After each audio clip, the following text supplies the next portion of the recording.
Linan itu apa? Lin itu seorang yang lembut lah.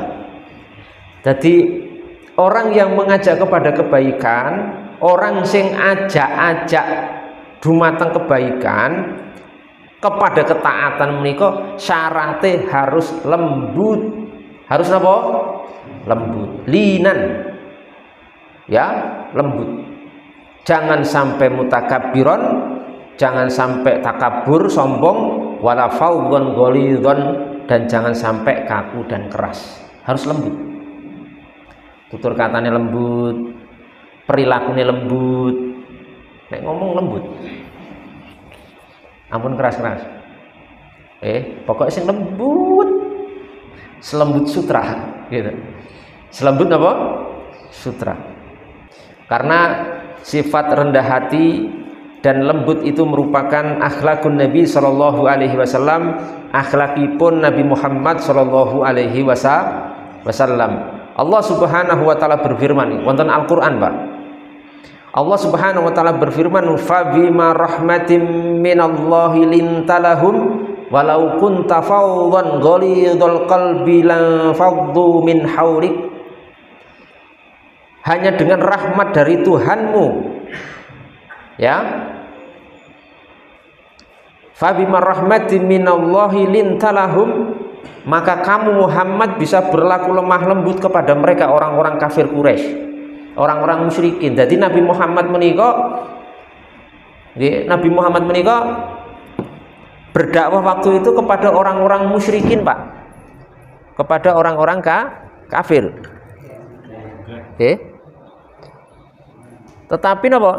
Tetapi beliau menika sallallahu alaihi wasallam, walaupun objek dakwahnya orang-orang kafir, orang-orang musyrik, beliau menika dalam kondisi melakukan hal dengan penuh kelembutan, lemah lembut sekali ketika berbicara, ketika berdakwah kepada orang-orang kafir, orang-orang musyrik, ketika misalipun menyampaikan agama, menyampaikan ilmu, dengan bahasa yang lemah lembut sekali. Padahal yang dihadapi apa?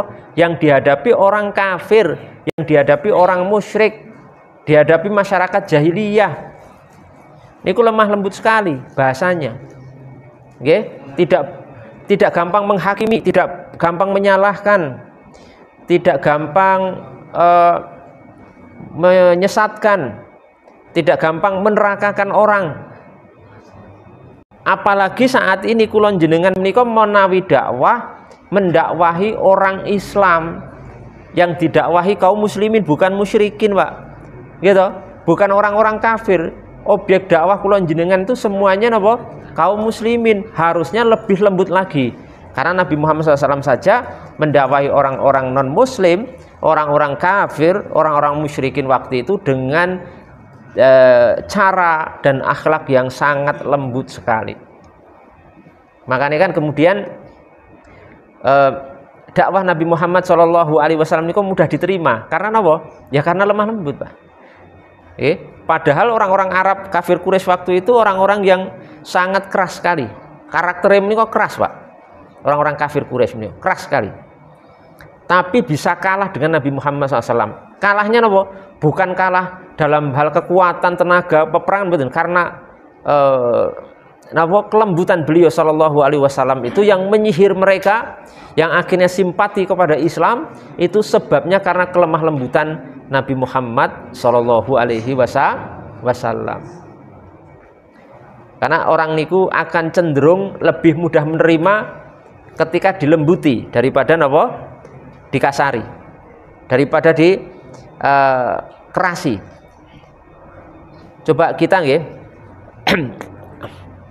kita sekalian menika seneng dikasari napa dilembuti? Jujur mawon, seneng dilembuti napa dikasari? Dilembuti. Senang. Dikongkon ngangge lemah lembut niku malah mangkat. Tapi ketika dikasari, ketika dikerasi malah mental. Mungkin yang dikerasi juga sakit hati, gitu.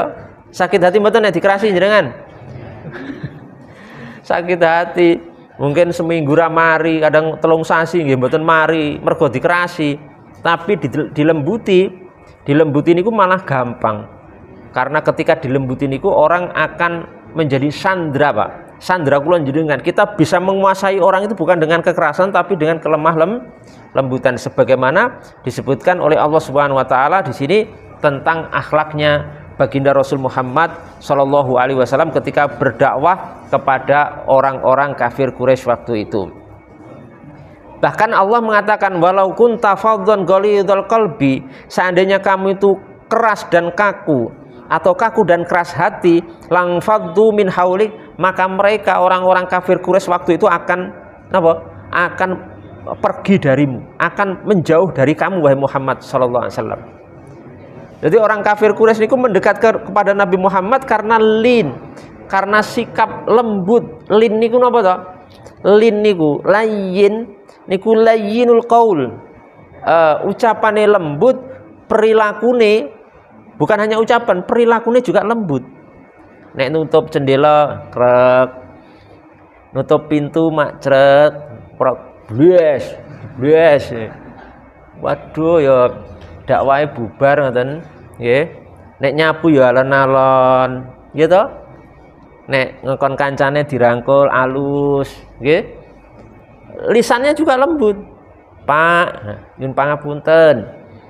Ya, nek ngaji menika ampun ngantuk. Niki ngomong ngeten karena lembut, mboten tersinggung. Jenengan tersinggung mboten nek kula ngomong ngoten wau? Mboten. Apalagi kula ngomong ya karo guyu gitu, Pak, nek ngaji ampun ngantuk. Mboten enten sing tersinggung. Tapi nek kula bengok-bengok, ngaji kok tenanan apa ora iki? Ngaji kok ngantuk, turu. Wah, nanti akhirnya napa? Malah menyebabkan orang niku terluka hatinya dengan hal itu yang akhirnya lang faddu min haulik, akan pergi meninggalkan kamu. Dakwah kita akan ditinggal karena apa? Karena keras. Kita dakwahnya menika keras. Nanti kaget kula ya.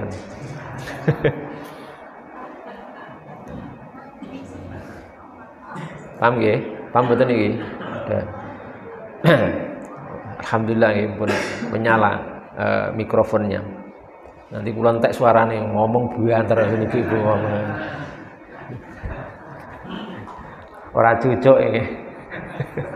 Kula entek suarane kan ngomong wis entek suarane. Jadi itu nggih, dakwah menika harus dengan lembut. Akhlaknya Nabi Muhammad SAW itu lembut, rendah hati, tidak sombong, tidak kaku, tidak keras. Pun niku. Mangane ngeten, ini prinsip kula. Kula niku paling seneng dengan ustadz, dengan ulama, dengan teman sing lembut. Wis mesti. Kula mesti pribadi kula langsung matching, Pak, ketemu. Wong lembut langsung ketemu kula. Siapapun, ulama, mau ustadz, mau syekh, mau teman itu seneng. Makanya jenengan nek ngaji ampun karo ustadz-ustadz sing keras, sing kaku, kasar, jangan mau. Makanya jenengan nanti kalau ngaji sama ustadz-ustadz sing kaku dan keras dan kasar, jenengan karakter pribadi jenengan akan berubah. Bar lembut, sadurunge ngaji lembut, bar ngaji malah napa? Kasar. Dicetak karena ustadze kasar dan keras, tidak boleh. Ya.